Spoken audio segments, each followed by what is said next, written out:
Hey, welcome back to Beaver Stadium here. Had a quick switch of personnel up here for the booth, and we just missed the kickoff. The Carmel Pups kicked off and squibbed at the ball, was recovered about the 37-yard line. Welcome to Beaver Field. This is Sean Blades, joined by Scott McCoy up here in the booth, ready to bring you this third game of the day between the Carmel Pups and the Brownsburg Junior Bulldogs. How you doing today, Scott? Man, what a great day for football. How can you not be excited about being here? Yeah. Sorry again for our scrambling here at the end, but they didn't give us much time between the games. The last game went to overtime and kind of makes the technical crew work hard. All right, Brownsburg comes out in their traditional 11 personnel set with the H-back out of shotgun, and they run it off the left side, and Carmel plays pretty good defense there. Yeah, their defensive line seemed like they got a lot of penetration there, able to stop Brownsburg on the outside zone, I thought. Yeah, it looks like Carmel's coming out in their 50. Typical of what you see in most programs here, try to mimic what they're doing at the high school level. They're walking that strong safety down. We got 2x2 here for Brownsburg. It's 32 on the carry for Brownsburg, I believe. They don't have a 32, so it couldn't have been him. I think it's Miles Mays. I think that's 22. It is 22. Picks up about 3. He's going to bring up a 3rd and 7 for Brownsburg on their first possession of this game. A little counter action there. They pulled those two guys back around to the short side of the field here, and Carmel's playing pretty well, pretty stiff right here defensively. Yeah, linebackers feel good. Brownsburg likes to use that H back there, the guy just off the hip of the right tackle, and they're just going to throw it on this time. Man, great ball. Good ball, nice catch out there in the open field. I believe that was number 80. Nope. Boy, it's hard to see numbers. 20, I believe. Number 20, Royce Troop on the catch. Man, Carmel's playing really well defensively. You know, they're getting not getting outflanked, and they are playing really, really good team defense right here.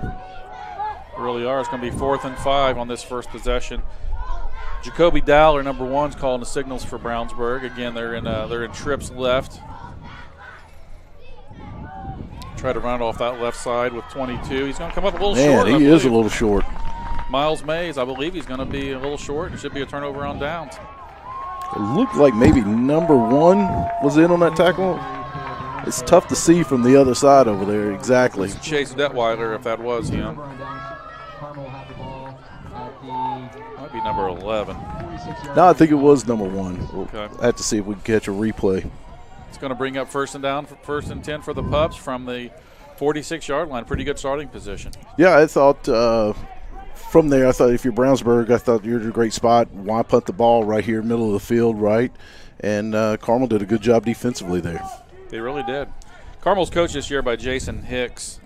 Good guy. Went out and watched him practice a little bit this week, and he's struggled just getting his whole team together for practicing and fighting that battle we all fight to start the year with baseball and vacations and whatnot. But you know, you're just trying to get some things in for week 1 and just get better all year. Carmel's coming out in a similar formation to Brownsburg, trips, quarterback and shotgun, single running back. Looks like the quarterback keeps it here. Quarterback does keep it here. Number 20 for Carmel on the keep. That's Royce Troop. Little RPO action keep. Looked pretty good there. Oh, I'm sorry. I'm playing the wrong. I'm looking at the wrong team. Ryan Searching. Troops on Brownsburg. Somebody's got to keep you straight. All right, that's a first down gain for Carmel. This is really surprising, just coming into it knowing what we know about the league. We expected Brownsburg to be a tough team to to beat this year, and Carmel's looking pretty good. Hey, it's still early though. It's still early. Going to take an early timeout.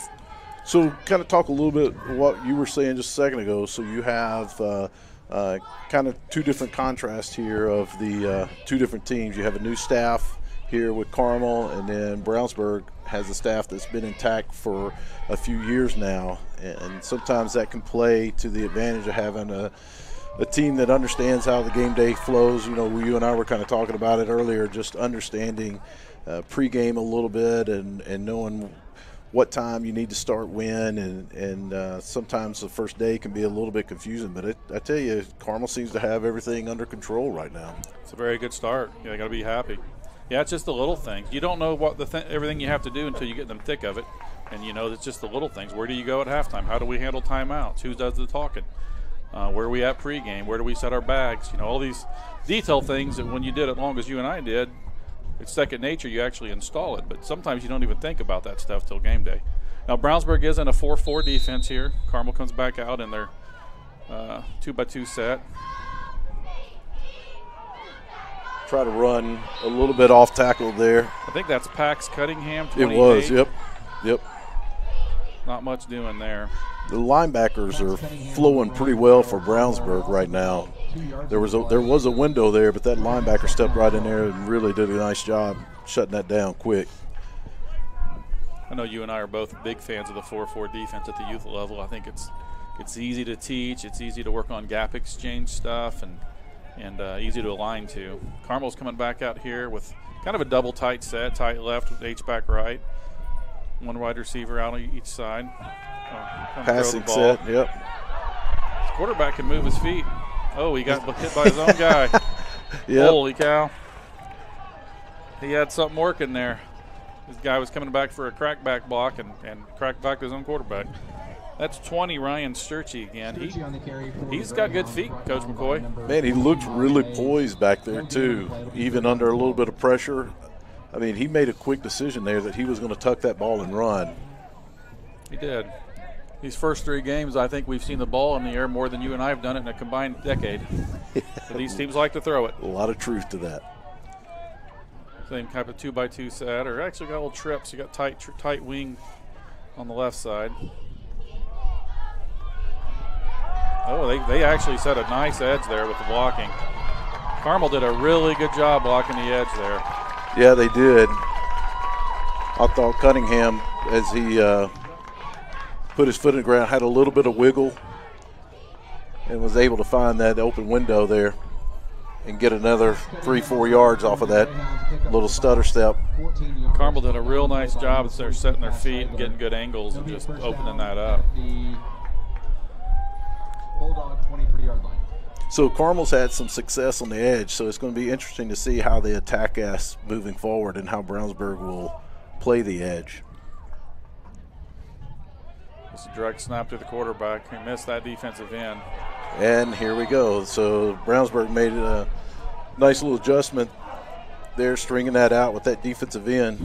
Number 16 is Big Johnny Han out there. He played that really, really well and kind of avoided that initial block and worked that play down the line of scrimmage where there really wasn't anywhere to go. Yeah, that defensive end is playing flat down the line of scrimmage. It allows time for that corner and that outside linebacker to come up and make that play. And I tell you, that's really good. It goes back to he's making the play without making the tackle a lot of times, but he did both there. He did a little bit of both there. Took me a long time to figure that out. A lot of people think that end should shoot upfield, and it doesn't work well when you do that. We got Sturchy again up the middle. He's quick. He's a shifty little rascal. Picked up about 3 or 4. It's going to bring up a third and around 11 for Carmel. Greyhounds pick up about 3 yards. Brought down by a host of Bulldogs. It'll be 3rd down and 12. What's a little refreshing to see is offensive teams huddle. We saw that some today early on instead of just looking at play call. I like the fact that teams huddle. Yeah, it's kind of a lost art anymore. My teams have always done a little bit of both. Depends on who you got and what you can do. I love running plays, but it's important to run them right. You don't need to be in a hurry. 16 there again. A hand was unblocked and really blew that play up on the backside. Man, when you have an end that is long and can run, it causes a lot of trouble defensively, both in the run game and the pass game. Right. In the run game, if he can figure out how to run flat down the line of scrimmage, you really have a tough time getting the edge as an offensive team. This kid is playing really, really well. I like how hard he's playing. Looks like he's running every single play. Yeah, he came after it. I think from that position, once you read pass, you go. And he went and he forced that play to go. It's 4th and 12 now. Carmel's definitely going for it from this field position. throw over the middle. Ryan Sturchy tried to throw that ball over the middle. It's going to be an incomplete turnover on down. So good to see Brownsburg's offense again. Was that Arnold, the opposite defensive end there, in on that? It's tough for me to tell that if that was 15 or 16 that was in on that because of the jersey. I definitely did not see. I couldn't tell. I think it was. But, you know, it goes back. Arnold's going to have to be ready because once Carmel figures out that Hand's there to shut things down in a running pass game, they're going to come back the other way. Now this is where sometimes the experience of Judd Malloy, the head coach at Brownsburg, I think he's in his 4th or 5th year now. This is where a lot of times, you know, after seeing a series, kind of knowing what the other team's doing, how they're lining up, you can come back out maybe and try to exploit things that you see might be there. And what he saw something off that left side on the short side of the field that time, and Miles May was able to pick up about 6 or 7 yards. Yeah, again, I think it'll go back to, with both of these offenses, I think that H-back is going to be a critical part here, you know. That was Mays again. This time he only picked up a couple. The front first level blocking was pretty good there, but Carmel's linebackers filled really well. Yeah, and part of that is, you know, being coached well, right? You know, are you reading your key and are you moving where you're supposed to move? And what I mean by that is sometimes linebacker have certain keys, whether it's the guard or the back, whatever that trigger is for the linebacker, he goes as soon as he sees that trigger. Same thing, yeah. Mays again stood up. It's going to be a 4th and about 1. And we found, you know, and you can speak to this more, I believe you're probably the best youth coach I ever coached against.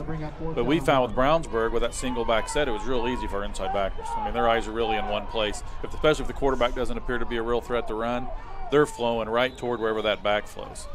Yeah, each team has different keys and different tendencies that you kind of pick up on as you move through, and sometimes it's the back, sometimes it's alignment. Here we're getting a little bit different look here. Now we got twins out wide here. Yeah, they're probably going to throw a little bubble here is my prediction. Oh, there was a mix-up. Yep.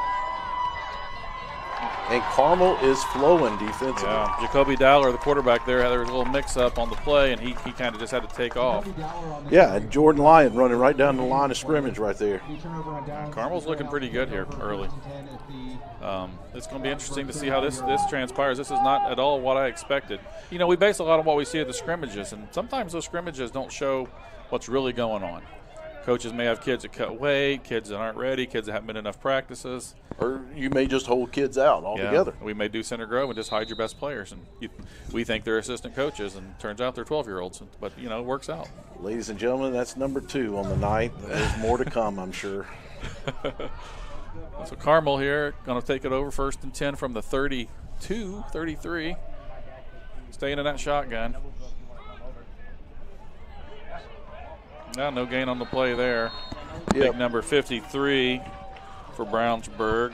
That is Camden Polston on the play. I believe he's the one that buried him. And I'd like to give a shout out to Coach Polston. Had a little stint put in this week. Had a little surgery. Coach Malloy told me we'd pray for him and wish him good recovery. I think he's watching this game. And glad you're feeling better, Coach. Get out here and help coach his defense right now. Looks like so far so good, but I think they could be a little better with you.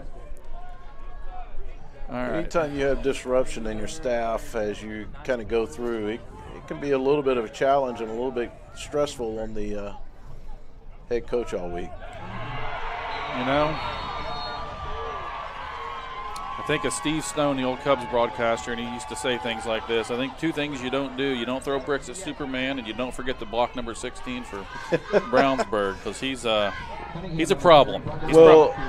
I was noticing pre-snap, so I thought they were running there. If you notice pre-snap, if we get a replay here, you'll notice the tight end is signaling because what he's doing is his edge block depends on the alignment of 16.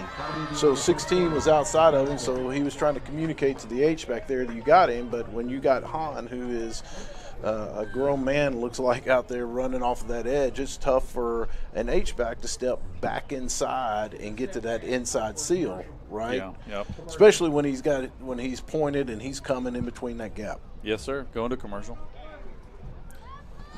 42 seconds. Audio Video Security is Indiana's premier K-12 audio, video, and security provider.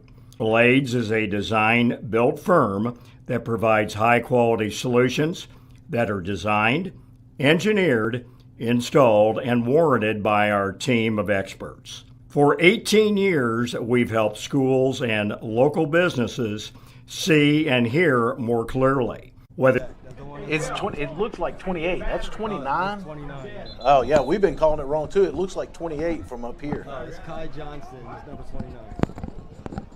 You his dad? Yeah. We back on the air? All right, there, we're professionals here. Hey, after one quarter there, it's scoreless. Be interesting going into the second quarter here. Brownsburg does have the ball, or Carmel has the ball, I believe, 3rd and 15 from their own 40.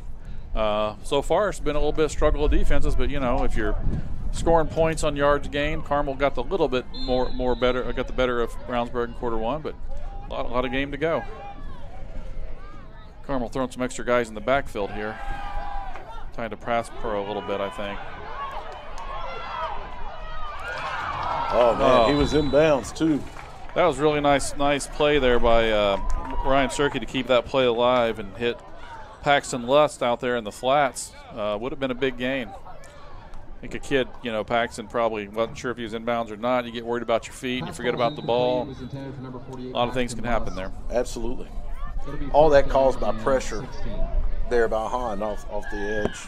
Yeah, Han's a force. You can tell Or early on. hand. I'm not sure exactly which. Oh, I had a kid named Lincoln Hand last year, and he pronounced it hand. We'll just call him Big 16, Big Johnny. Low snap. 4th and 15. Carmel kind of just said, well, we'll try to get a couple yards and not do anything crazy. And let's run it right at hand. Let's run it right at 16. Yeah, that makes a lot of sense. Hey, what do we know? He does shoot upfield a lot. So maybe they're trying to get inside of him. Brownsburg's going to take over 1st and 10 from their own 39. Brownsburg hasn't really got much going yet. I don't know if they've even got a first down so far. That audience camera is picking up a lot of wind.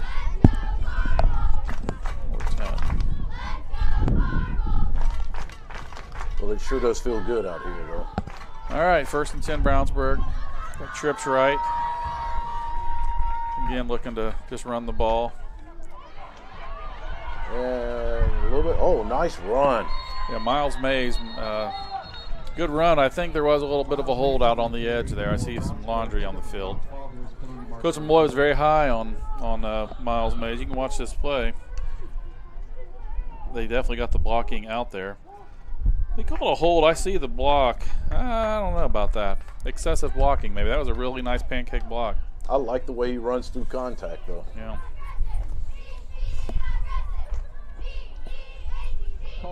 They may have saw something else. The block I saw was a really nice block.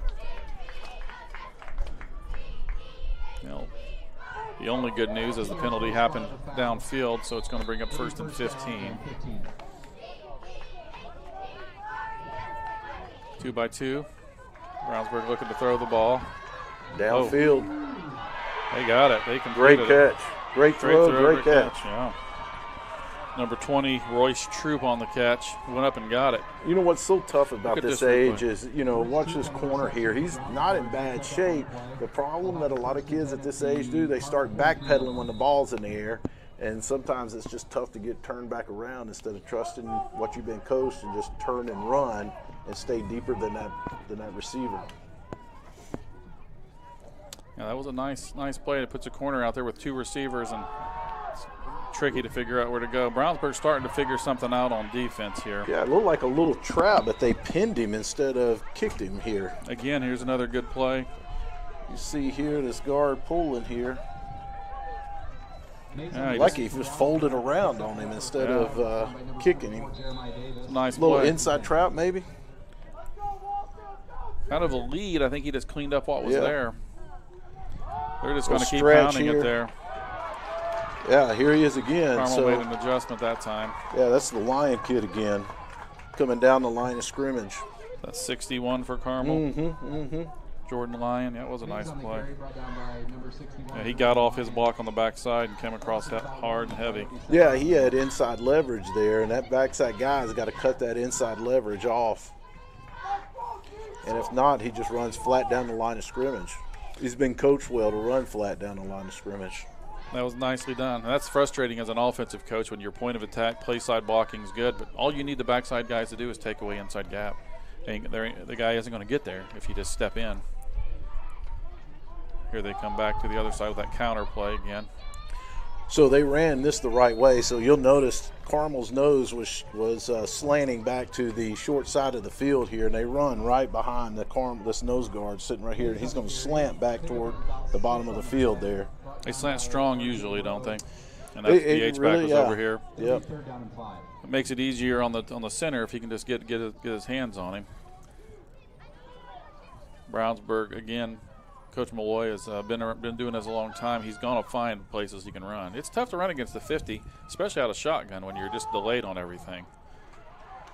Oh, nice run by 22. He just barreled over the linebacker. He's a strong kid. I love the way his feet keep running through contact there. Miles Mays is a real deal. That play was a work of art, Coach McCoy. And speaking of works of art, Tony Thomas art. We believe our story is your greatest asset. It may possess the solution to someone else's problem. We tell our story through art and seek to make an impact for the kingdom. Support Tony Thomas at TonyThomasArt.com. Oh, a little change of pace here and a little laundry on the field. I think was that number 6? It was. Cooper Owens, I believe, on the touchdown, but I believe they're going to call holding. Brownsburg's definitely starting to find a little something here with their inside running game.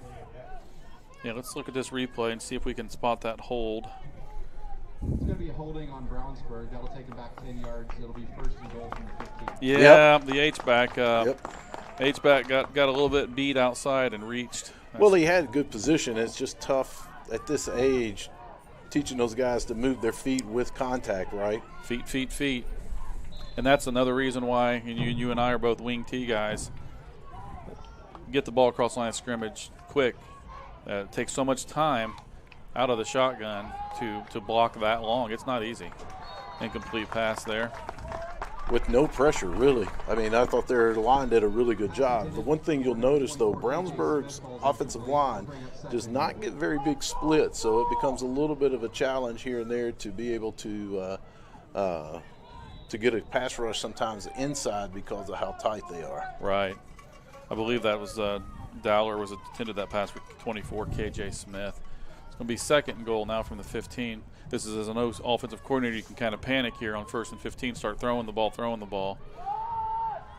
When really you're just looking to run and get 4 or 5 yards of play. Yep. Carmel stacked him up again. Mays on the carry, picked up about 4, going to bring up a 3rd and 11. Yeah, they're just using that. They're still trying to pull. Yep. And 16 for Brownsburg. Johnny Hands out there leading, pancaking guys out on the edge there as well. He's a force. I bet he's got a mustache. Those are the kind of players I like at this level. All right, Brownsburg spreading it out pretty wide here. Looking to throw it. All the time in the world. Great decision. It's a pretty good little move there. Yep. Man, great decision. Dowler pulled that down and found a little opening up the left side.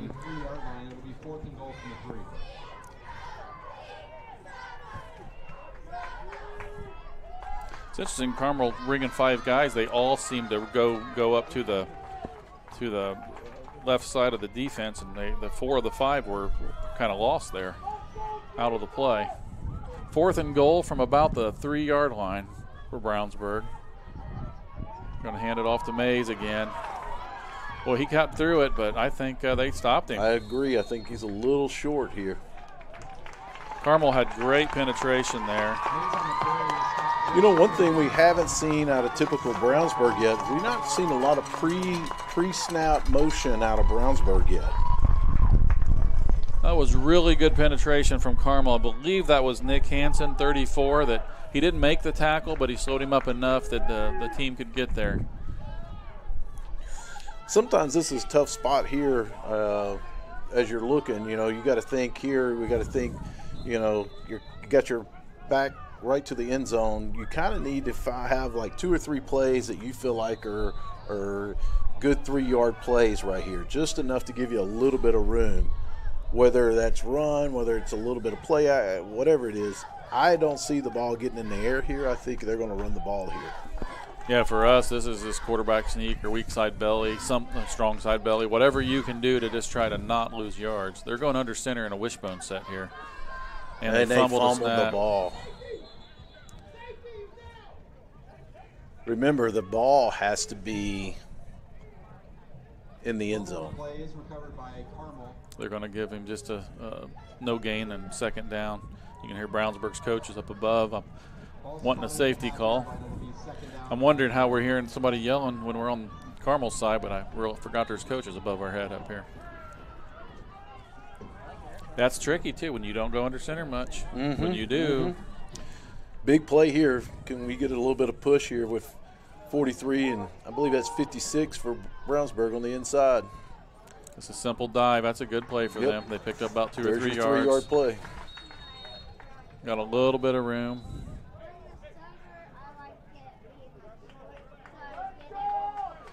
Looks like Brownsburg wants to talk about it. It's going to be third and about 7 from the 4-yard line for Carmel. Well, it's been an interesting start to this game, Coach McCoy. I don't think we saw this coming. No, I don't think so. I thought as we talked before, looking at scrimmages, Carmel comes out and they're playing tough. They're playing very, very physical up front. I think they're winning right now. I think they're winning right now as a collective group. But, man, Brownsburg's defensive hand has made a big impact on this game from a defensive standpoint. Yeah, they're going to have to account for him in everything they do. Reminds me of a big defensive end you had last year that pretty much made us have to play one half the field. Warner Shantz is a good football player. He is an exceptional player, yeah. You get a kid like that, though, that can in our league there's weight limits for the running backs and the tight end. And, I mean, that tight end's a 130-pound kid. If you got a dominant, fast kid that can stuff him, he can pretty much handle that whole side of the offense as he just did there. You saw there, took the block on head on with the tight end, read it inside gap and attack C gap. He can play multiple gaps from there, and it's just they keep running right at him, which at some point they're going to think, well, maybe we don't need to run against somebody else here. What's interesting, though, is Brownsburg's got a playing a 2 back to the short side of the field and a 3 to the wide side, so they don't even have a 1 technique. And what I mean by that, for those that don't know, that's a guy kind of in between that center and guard on either side of the ball is kind of known as a 1.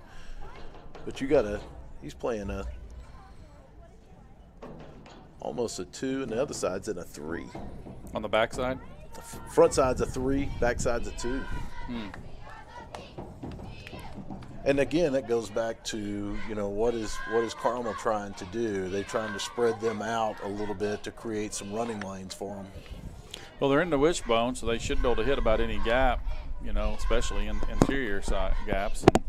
But sometimes that can be a challenge, though, when you go foot to foot on your splits, because it doesn't take much to get you off your rail offensive line-wise if you're that close foot to foot. And you can learn over the years, you learn little subtleties of when you are trying to hit a B gap or C gap, you might widen that split just to give you some room. And when you're trying to get outside, you tighten those things down so outside and as far away as it was. Makes it interesting. Yep. But, early in the season, you're just lucky to get lined in the right formation. That is true. All right, Brownsburg's burning timeouts here, just thinking about getting the ball back before halftime. Carmel is at 4th down. Probably going to punt, which is always an adventure in this league. If you get a net gain of 15 yards, it's a miracle. Just getting the snap off sometimes can be hard. Good snap. Ooh, low kick. That's going to be a really nice punt for Carmel. You can't do a whole lot better than this at this level. Wow, great open field tackle. I think that's number 44, Jeremiah Davis. Great open field tackle. Jeremiah Davis brought it. I mean, that's a 45-yard field position change off a punt. That was something. Wow. All right, well, that just isn't at all what Brownsburg had hoped for. Brownsburg's got 3 minutes here to kind of change a little momentum here in this game. Did Brownsburg get the ball first to start this game, do you recall?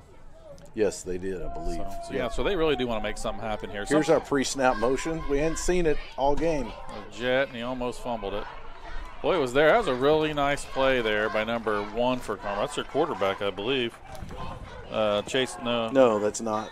Number 1, Chase Detweiler. That was a nice play for him. Chase made a great play on the sideline earlier, I believe, on that 4th down play. I believe he's playing outside linebacker. And yeah, a lot of people think that Carmel's sitting in a 5-2 defense. It's actually a 3-4. The 2 guys that are standing up, they count those as linebackers. And they walk that monster down over here almost. On the slot side. Oh, there he goes. Good throw. Good throw, great catch.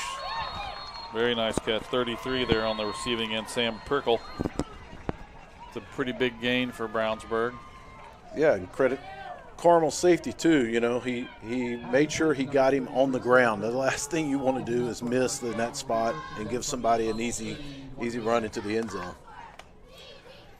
Clock's running. Just a little over 2 minutes left here in the first half. Situation like this, offensively, I'm not in a big hurry. 2 minutes to go, 30 yards. I think you got plenty of time here. No need to panic. Brownsburg has 1 timeout left. And now they just took it, so they're not going to be happy with that. Something formation-wise they didn't like. Yeah, they burned about 12 or 15 seconds, and they burned their last timeout. I would be willing to bet you somebody did not line up correctly on offense. Again, it's early in the season. You never know what you're going to get. Hey, this first time out, why don't you talk about our main sponsor just really quickly? I think you know those guys. Blades Audio Video, yeah, they're all right. They got a commercial coming up that talks about them.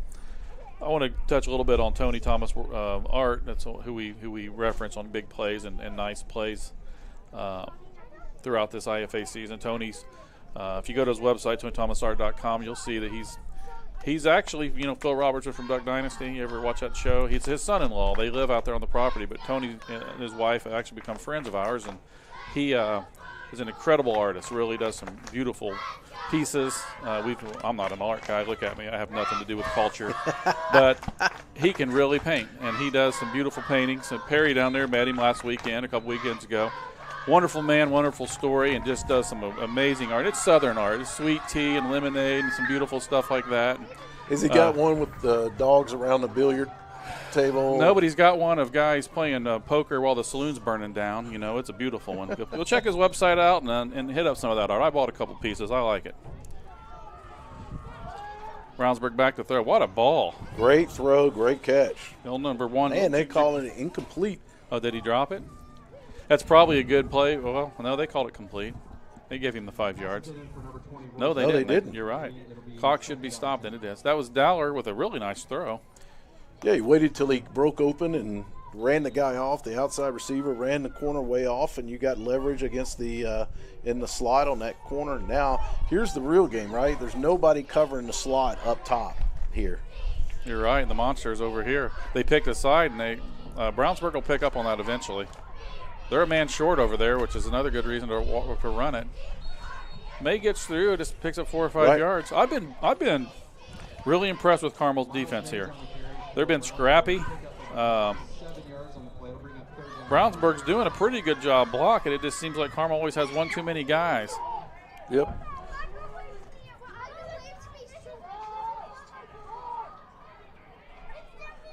.44 is pretty active over there for them. Jeremiah Davis, he made a great tackle there in the open field. But once he sees the ball, he runs really well through traffic. Part of that is there's 3 guys up front keeping guys off of him too. Right. They look pretty good so far. I think Coach Hicks is probably pretty happy with his defense.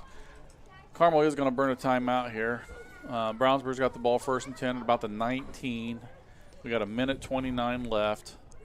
Brownsburg's out of timeouts. What do you think Coach Malloy's going to do when he get back out here on the field, Coach? I wouldn't be surprised if he doesn't take one more shot, play action, passing the ball, give his quarterback the opportunity to give a run pass option here, because he's ran the ball pretty well too. The other thing is, maybe you just sit there in a kind of somewhat of a design quarterback draw, and the fact that he's not getting any pressure, take that back and lead him right up in there. But we'll see what happens. One of the things that we talked about that's been a little bit of a stable in Brownsburg's offense in years past is that pre-snap motion, almost that jet sweep, fly sweep motion that you get out of there. They've only done that once or twice. Yeah, they like to bring that across, and they like to either give it or fake it and then run counter back the other way. Haven't really seen much of that today. There's the pass. Incomplete.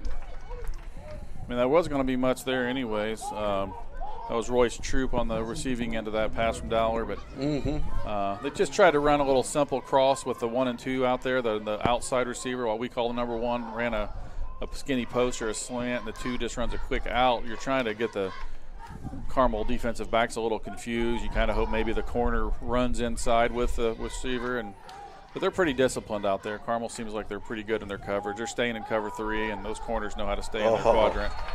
Boy, if he doesn't knock that ball down there, it's tough to see the jersey number on that. Is that 48? 48 for Carmel. Paxton Lust. Yeah, he batted that ball down. Otherwise, that's a first down at least for Brownsburg. Instead, we got us a 3rd and 10 from still at the 19, about a minute 21 left.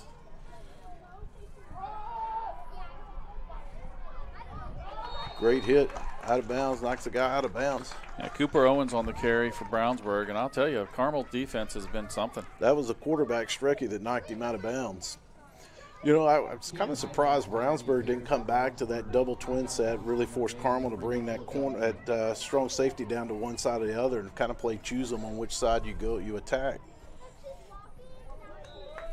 Yeah, that's something that you got pretty good at, because they're going to walk that monster, the strong safety, somewhere. So you just kind of see where they go. Like right now, you go up over the right side, you got numbers. Right. And they goes right to where the back was. So they forced the linebacker to have to cover the tight end there. They're calling that a completion. Calling that a completion, which is going to be a 1st and goal. Yep. From the 9. 1st and goal from the 9. No sticks. No timeouts. Clock is running. Clock should be running. Clock is not running. Wow, 44 there on from Carmel. He's unblocked, and he is running and attacking that open window. When you talk about open windows, you'll see here on this replay, if we get the replay here, what happens is the offensive linemen get committed, and it opens up a hole, and that linebacker just attacks downhill. Did a great job there. Yeah, he saw it, and he filled it, and he made the play. We're going to just try to keep running. But the success on that run, again, came because they went away from that monster. Look, the monster's is up top now. Right.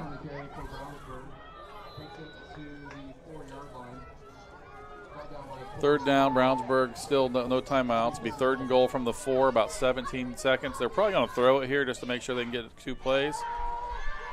Oh, wow. That's making some great plays with his feet. Great decision there. Jacoby Dowler with the score there just before the halftime quarter. If you watch him, he's looking to throw the ball to the back corner, I believe, Coach.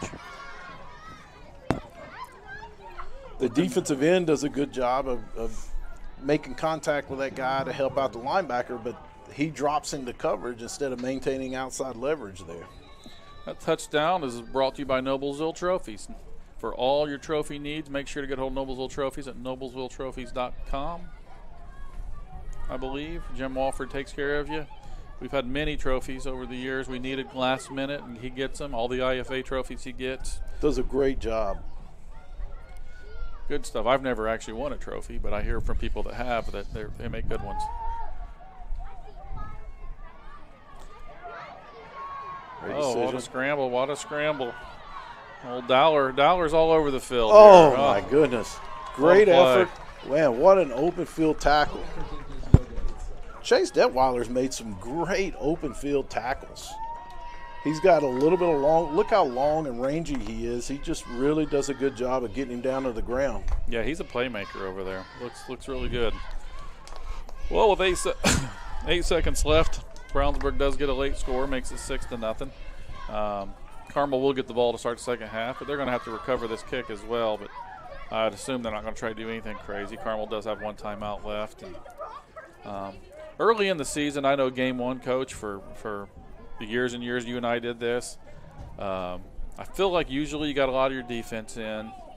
Probably not a lot of your stunts and blitzes and little tweaks you're going to do, but you'll stay in your cover 3, cover 2, whatever it is you like to run. Offensively, though, I felt like I was always maybe 60-70% there at best. That's on a good year. Yeah. That's on a good year. And I think what's interesting is you see teams today and they look great, but this league has tremendous coaches in this league and how they prep for games and figure out tendencies.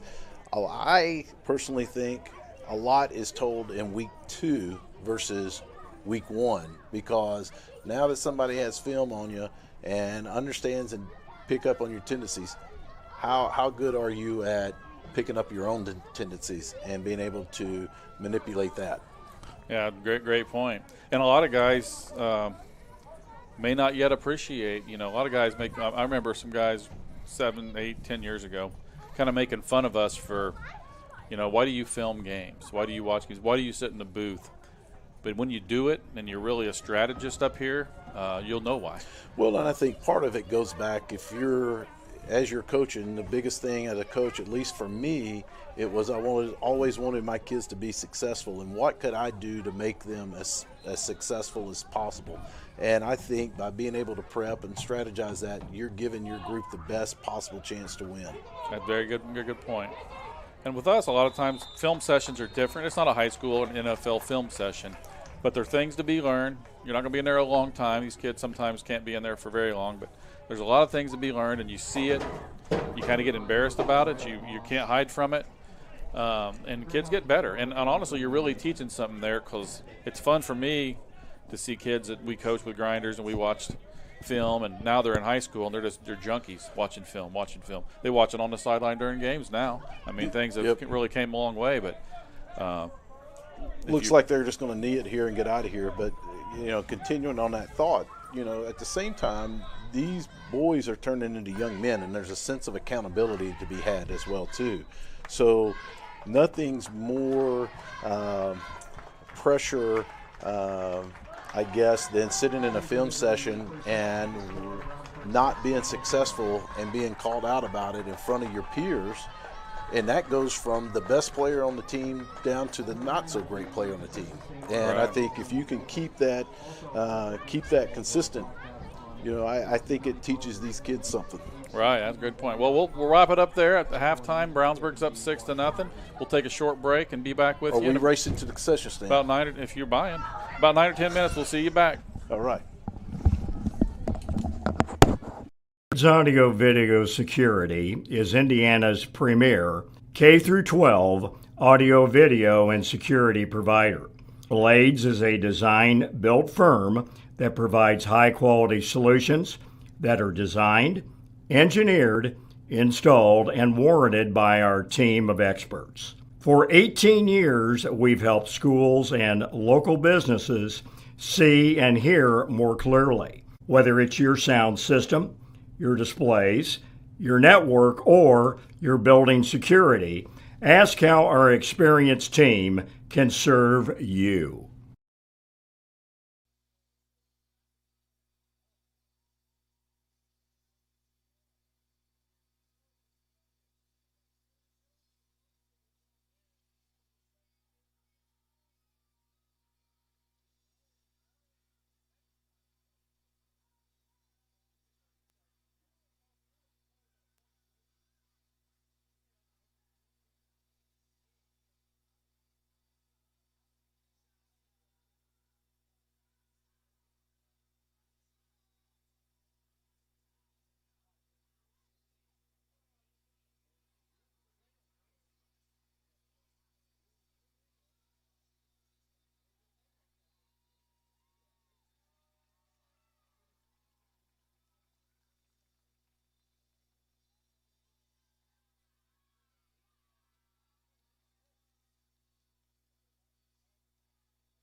All right, well, welcome back to Beaver Stadium in Noblesville, Indiana. You're with Sean Blades and the great Scott McCoy, Center Grove Junior Trojan Hall of Famer.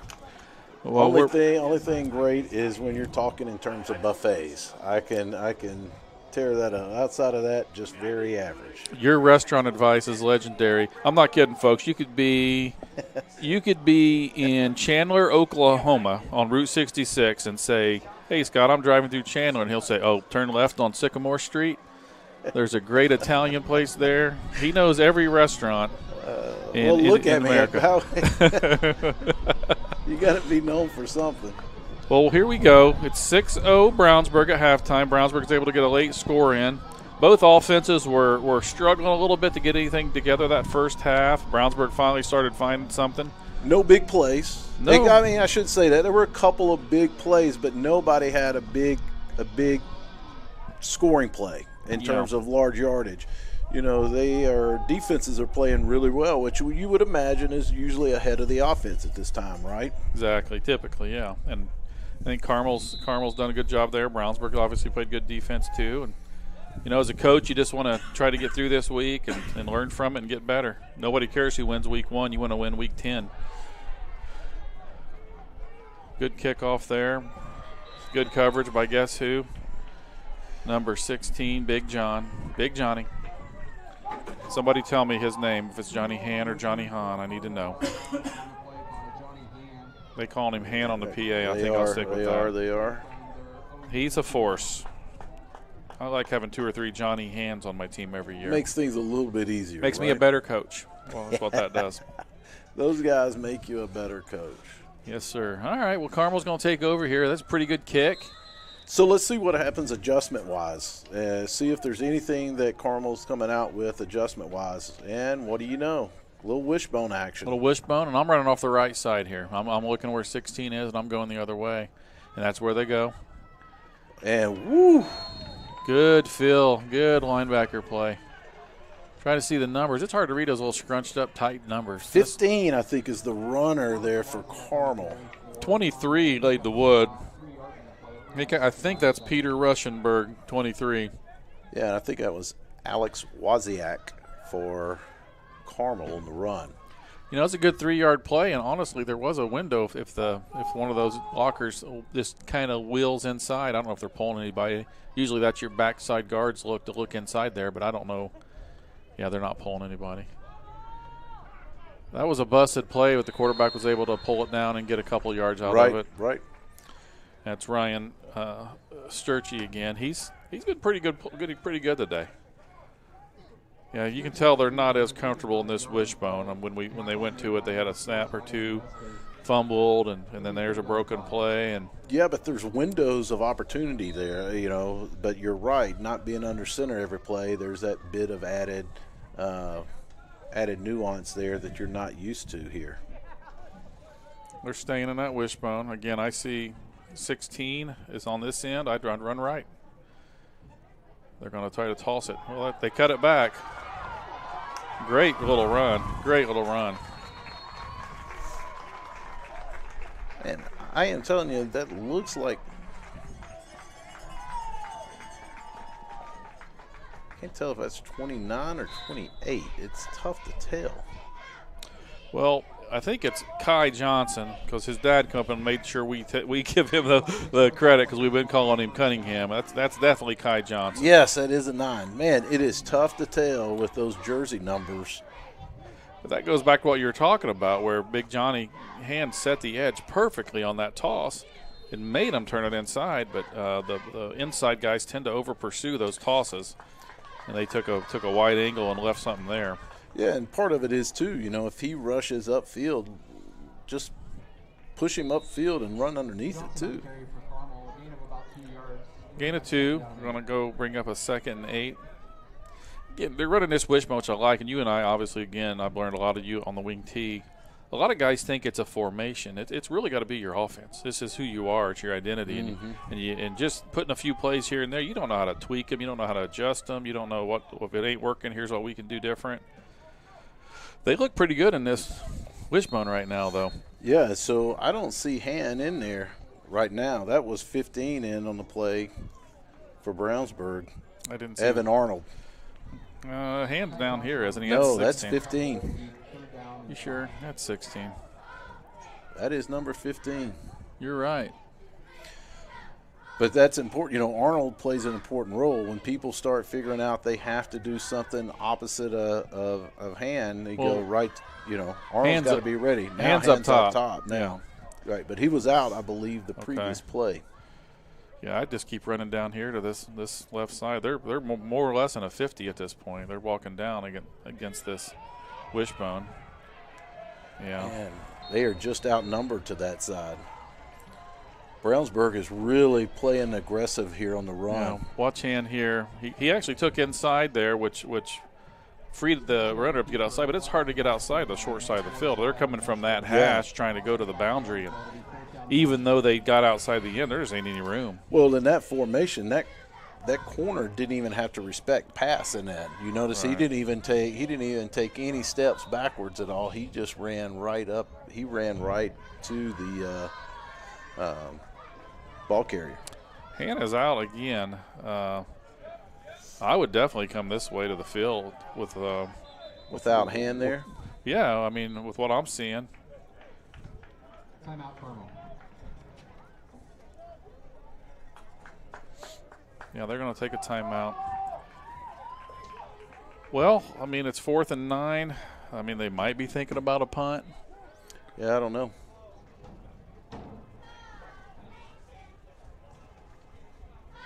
What you got there?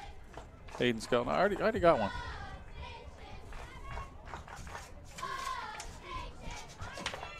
There we go. Yeah, Hayden Skelton bringing up a roster for us as if they don't know that we're prepared, Coach. Man, he looks good. Yeah, he was a heck of a player to coach. Another one of those guys that makes me look like a good coach. Well, I know this. He kept me up a few nights for sure. He was a really good player for you last year. He looks like he's put on another 15, 20 pounds and grown another 3 or 4 inches. Yeah, he's something. He's the only 4th grader I ever picked, and he actually ended up starting as a 4th grader at cornerback. All right, they're going to stay in this wishbone. They're going to throw it. I mean, they're going to throw it to the tight end, and they're going to try something here. And there the tight end's wide open. Well, really good job by in the open field there. Brownsburg, number 4, Zion Bester. If you watch that, the way he broke down, he chopped his feet. Right. Watch the end of this play in the open field. This is just what you want to see. He comes to balance. His feet are active. He didn't make the tackle, but he made the play. But I like big fella right there. Not 63 or 53, I think it was. That's probably Camden Polston. I think that was 53. It might have been 63. Well, either way, he ran. He didn't stop running on the play, and he ended up making a play there. Gotta love that. Well, Brownsburg will take over 1st and 10 from the 45.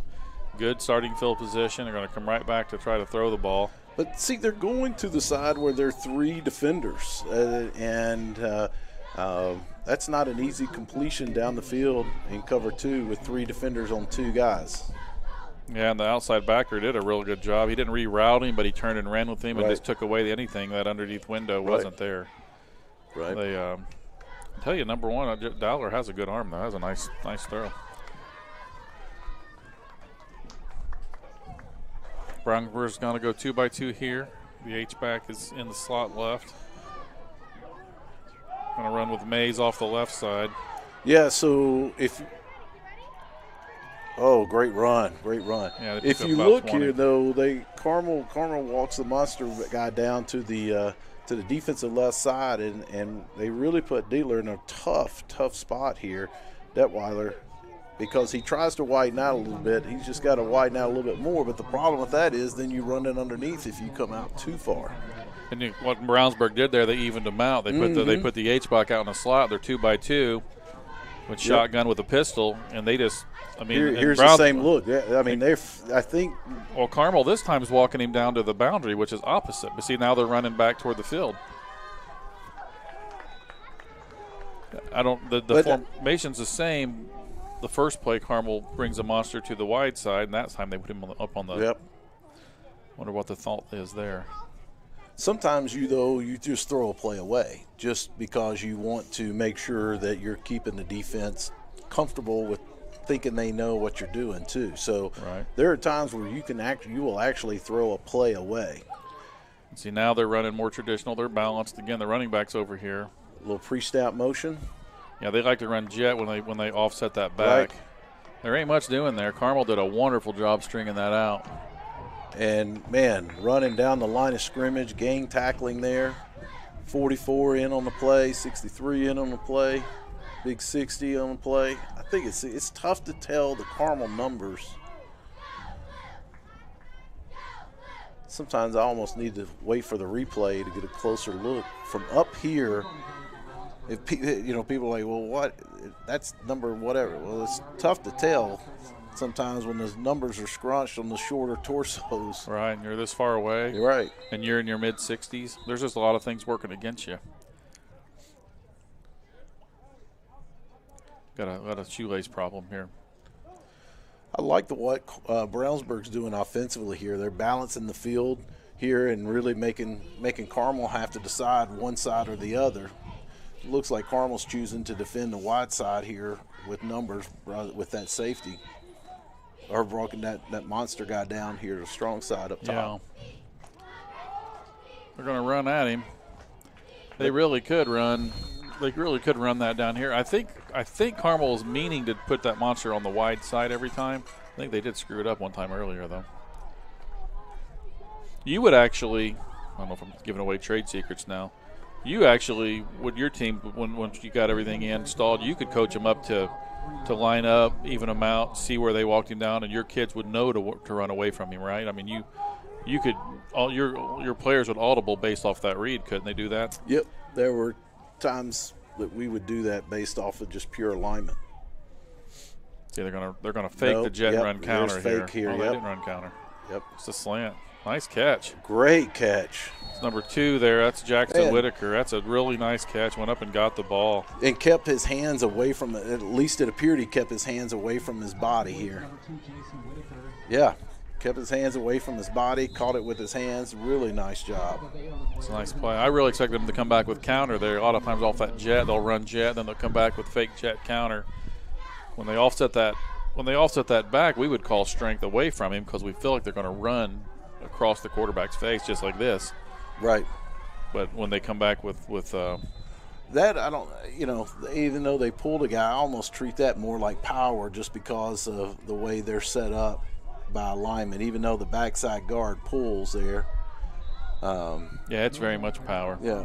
43 does a nice job running down the line of scrimmage for Brownsburg. 2nd and 4. Play was kind of discombobulated in the back. Oh, and it get in. He reached over. Yeah, Mays in with the Noblesville Trophies touchdown. Let's watch this replay. There's some good blocking out there. Carmel's not fighting.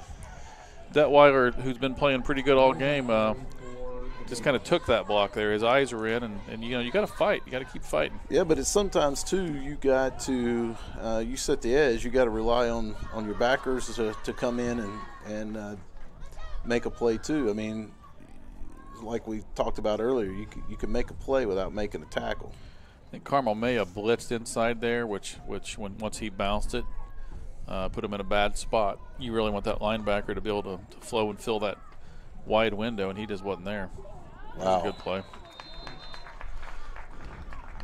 That's number 61, I believe. Is it 61 or 81? I can't tell. Yeah, it's, again, tough to tell. I know nice 61 has been in a lot. Jordan Lyon, yeah, definitely Jordan Lyon. Yeah, it was him. There is no 81. Yeah. Yeah, Jordan Lyon's made quite a few plays. Jordan's played really good today. I know in that scheme that the tackle will either come upfield or slant the gap, one or the other. But the thing that he hasn't done is he has not gotten too far upfield. As a defensive lineman, having him run flat down the line of scrimmage, it really helps in your backside pursuit angles to do that. And he's done a really good job of that. Yeah, he's got a motor. Hey, well, we got a little bit. Let's talk about some real quick matchups next week. So, really good game next week that we have HSC and Ben Davis. We'll will be Ben Davis will be at HSC. Pike will be at Westfield. Noblesville will travel to Carmel against this really kind of even though the score is 12-0, Carmel's been somewhat impressive today. And then you have the game of the week next week, which is Center Grove traveling to this Brownsburg squad. Yeah, it'll be interesting to see. We've got. I'm very excited to have the Junior Royals in the league, and it's nice to have Pike back. Those earlier games were interesting. I think you and I have a little fun trying to pick the winners every week, and I actually picked you Westfield. Don't need to go into all that. I picked Westfield to beat Ben Davis, and you won that one. Westfield had a chance to win it. Squib kick's going to go out of bounds. Oh, that's a penalty. Did it go out of bounds? It did go out of bounds. And then what was the second game today? HSC Pike. HSC ended up winning that game. In overtime. What a thrilling game. If you're just tuning in, HSC brought a team back, mostly fifth graders, and, man, what a finish. The first two games were phenomenal games. Very good games. Both overtime. Westfield came down to the final play of the game. Final play of the game. They went for two to win it. Right, and did not convert. Yeah, it was two pretty good matchups. And when we're writing these matchups up for the week, because everybody plays everybody, but we really hope that this first game, every team gets a little confidence and belief, and we don't want a bunch of run rules going on out here. So I'd say so far so good. And I think kind of what we talked about as well too already is the fact that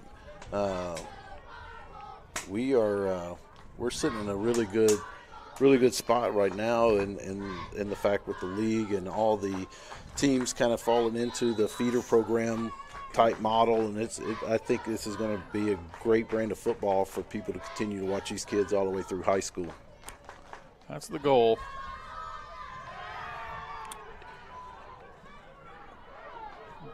Very nice job by Sturkey to getting out of trouble to begin with, and just a whole lot going on there early. Yeah. He had no chance. Both defensive ends were on him right away, including Zion Bester ended up getting there too. Yeah, but Johnny Hand was, man.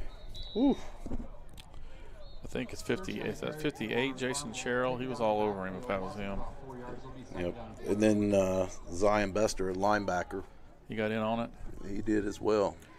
Going to bring up a 2nd and 14. Carmel, I don't know if they have to run a play. There's about 10 seconds left here in the third quarter.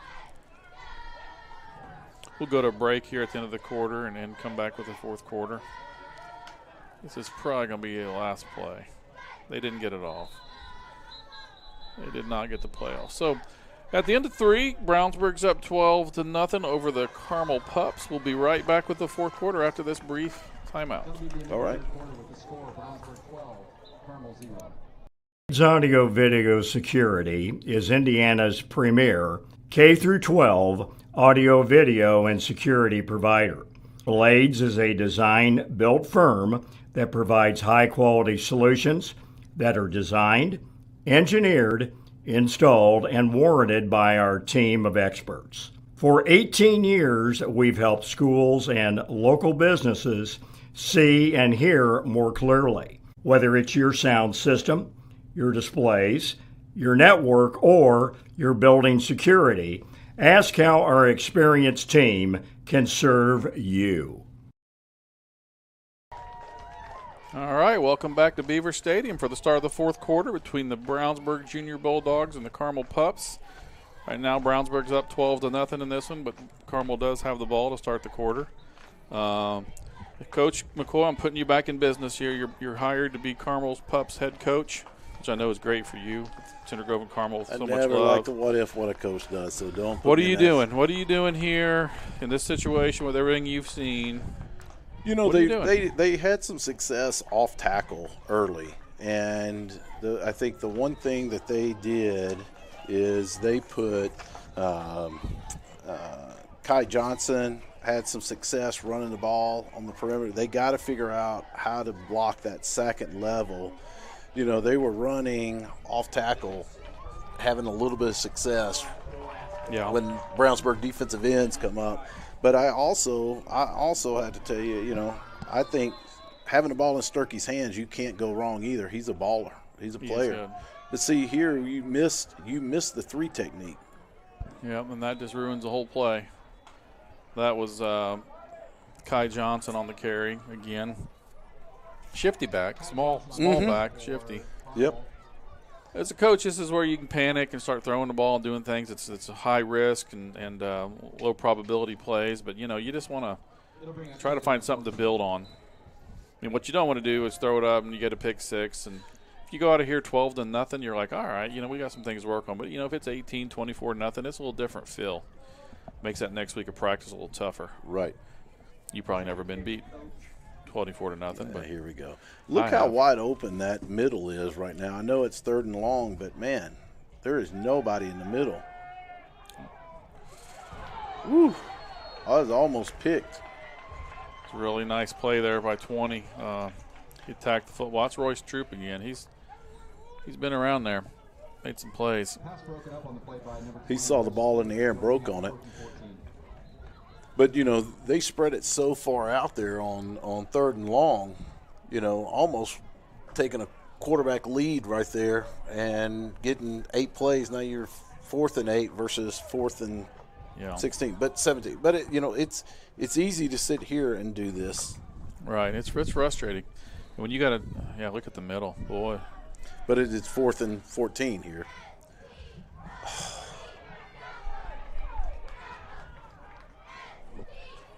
Man, they're going to get helped out here with a face mask call, I do believe. It was a face mask or a horse collar. We'll see here. I think that's Johnson scooped it up. I think they're going to call a horse collar because his shirt got pulled. Yeah. Is it a change of possession, though? That's where it gets tricky. I don't even – is the offense even allowed to advance that ball?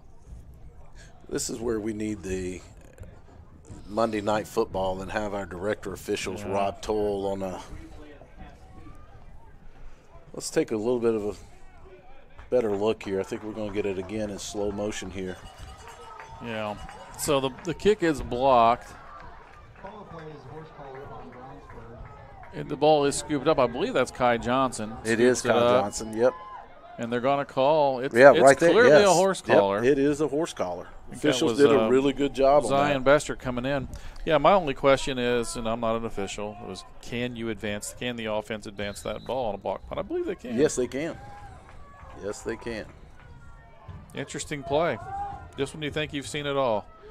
See, now Carmel's talking up top about how they're going to block that left edge, which they did a decent job blocking it, honestly. There, yes, see, now there it is. Now they're going back to the middle where that opening is. And I mean, you know what?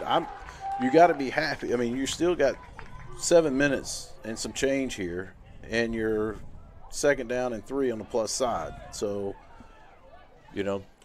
Now, see, against Carmel or against Brownsburg and some of the teams that never run inside, Brownsburg will run inside, actually. But there's been a lot of shotgun teams over the years. We'll run what, called a 33, cover 3. So we'll line up at double threes in there, and that's what they're doing. But they're both going outside gap. So if Carmel can get their center and a guard up to the linebackers, they can run in the middle all game long. Mm-hmm. They're not going to be able to run in C gap or D gap with those guys both slanting outside. They've got to continue to hit in the A gaps. It's going to be 4 or 5 yards of play if you just run the A gaps. Looks like we got a player down here. Never like to see this, especially week 1. I think that might be Kai Johnson. I won't speculate.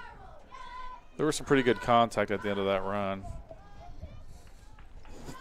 Noblesville's got really community health out here running all the training today, doing a great job. Chad Robertson and his crew. And how important is that? I mean, having support in this league, and that's one of the things where the small nuances to this league that make it really, really nice is every team has to supply first responder, trainer to some degree here, making sure that everyone's safe, everyone's healthy. It's very important. Most of the injuries are very minor and kid gets back in the game. But every now and again you get something where you're thankful you have some people here who know what the heck they're doing. Yeah, I think Kai's good. He's limping it off. Got a little limp in him. Hopefully he can get that checked out and get back in the game. It's going to be 3rd and about 4.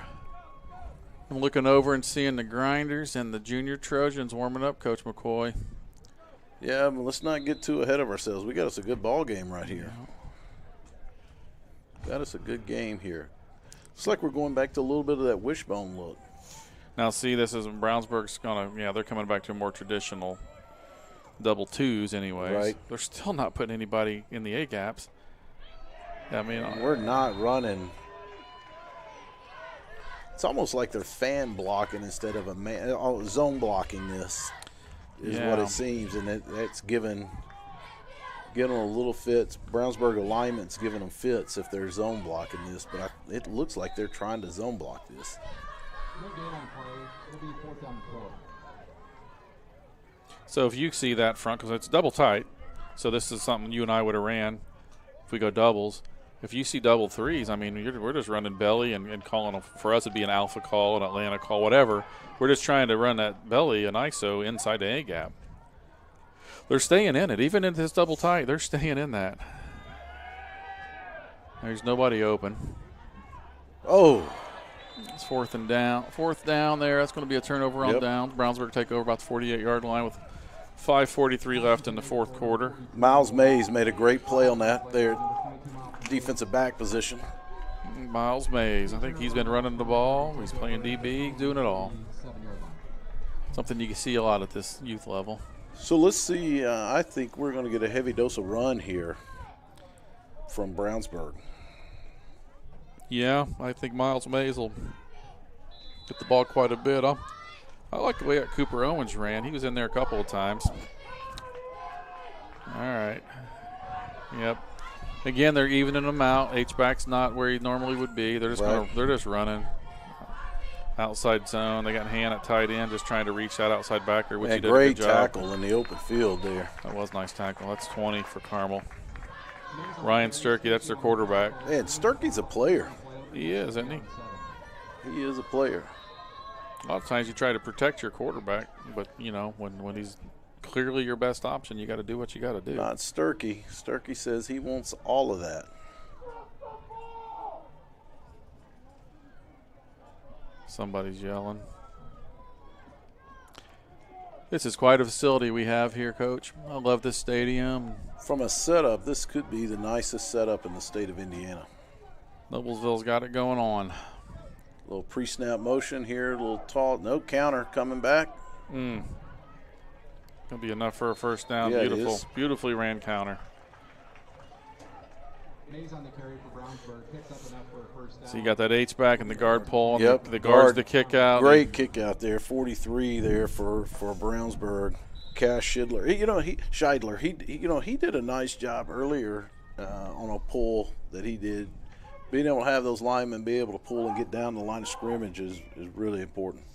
Yeah, he did a good job kicking out Sam Prickle with the H-back. I love that combination kick out, lead pull. It's very much prettier than that. That's your buck sweep action that you guys like. Yep. Little quarterback counter. Oh. Dollar's quick. Dollar's got some feet. Yep. That's a nice little wrinkle right there. Yeah, a little RPO look. And he followed it. It was the same blocking. Fumble on the play is recovered by Brownsburg. It'll be Oh, he did fumble, but Brownsburg recovered it. Schindler out there again on the lead blocking. He does a nice job in the open field, not getting a holding call, getting the action there, pulling. It's fun to have those guards that can move their feet. You won't see some guys pulling.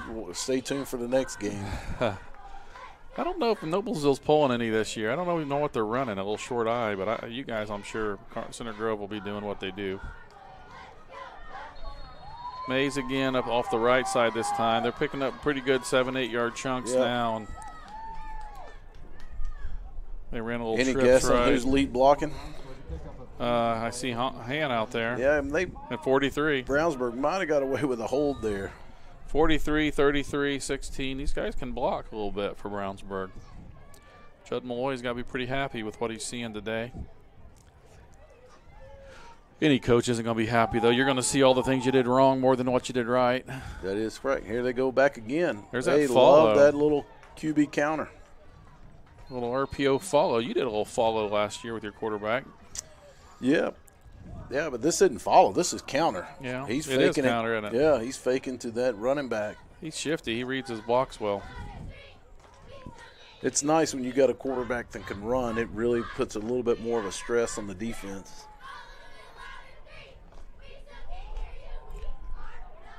Man, they are finding something they like there on that right side. We've seen a lot of Mays today, and he's really done well.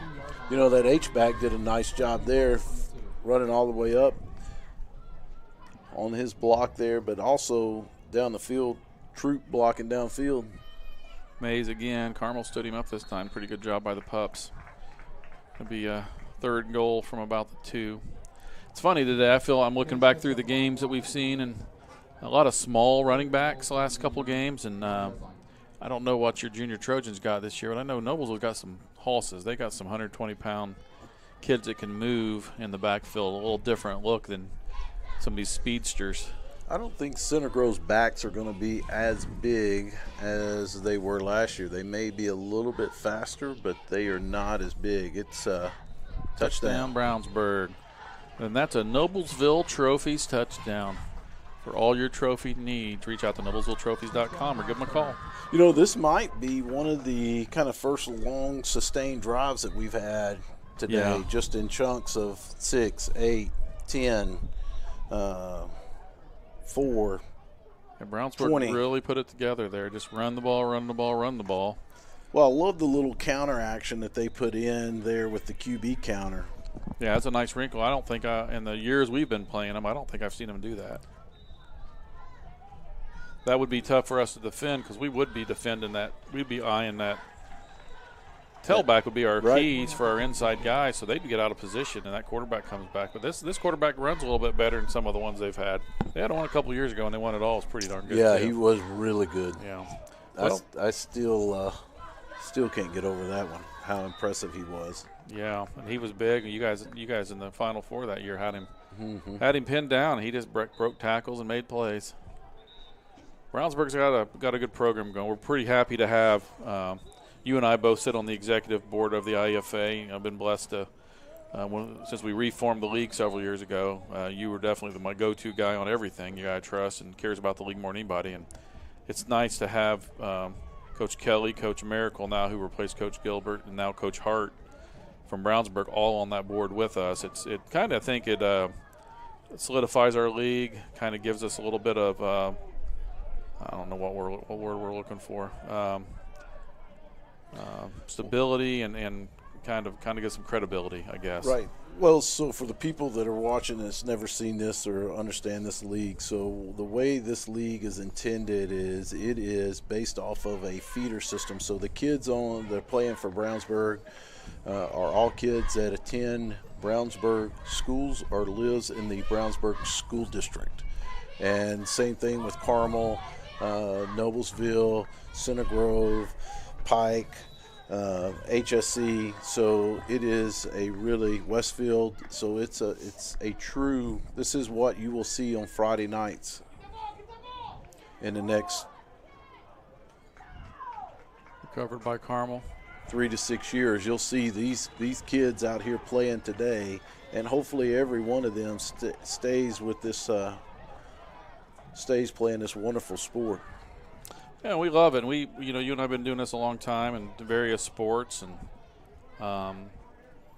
I've seen youth sports get ruined to a certain extent with some of the travel stuff and some of the taking advantage of people. I told somebody this week, I'm always weary of anybody that's making a living off of youth sports. I mean, there's good people that do it, there's good people that train, but I'm always skeptical at first. And we really just wanted our league to be a true league. If you're our rules state, if you play for Noblesville, you got to live in Noblesville or go to Noblesville schools. Correct. Period. No other ways around it, because we just want it to be a true league as much as we can make it. And our league has lost some teams in the last few years, but we feel like we have 8 good teams that are doing it the right way, and we just believe that we'll keep that foundation and continue to build on it. And see teams come to our league that are like, hey, it's hard to go out and they're already recruiting like crazy in college football. You're seeing it get ruined with transfers and just constant. High school football, a lot of that goes on. Kids move around. Kids, all kinds of funny business there. We don't need it at 5th and 6th grade, man. Play with your buddies. Play with your team. Play with your guys. And classmates. Play for what's on the front of your jersey, right? Exactly. Look at the culture that you guys have created in Center Grove. It's a big deal what you guys have done. And I know Coach Moore down there is great. He's a great high school coach, best ones ever. But you can't tell me that youth program and the way you guys have ran that hasn't been a big part of keeping it that way.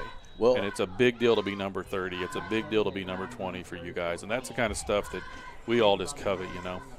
Well, it is based off of what he, that was all his vision when he came in, is that he felt like it had to start with grassroots. It really does. You guys have done it right for a long time, and you've seen the payoff. You're not accidentally good that many years in a row. It looks like a fumble there. And they lost it. Yeah, they did. You're going to see Coach Malloy come out here and go to victory formation and take a knee because he's a good sport and a good guy. He's been here before. I'll tell you, though, I know Carmel's 19-0 here. They performed much better than some of us would anticipate, and they got some things they can really build on here. Oh, I don't disagree. I do believe Brownsburg is going to be one of the top teams in this league this year. And Carmel's got to be pretty happy with what they've done. They're gonna go ahead and run the clock and shake hands, and we're gonna get you out of here for a quick break, and then come back with the big one. We got the rematch of last year's championship game between the Center Grove Junior Trojans and Noblesville Grinders coming up. We'll see you guys back here in a few minutes.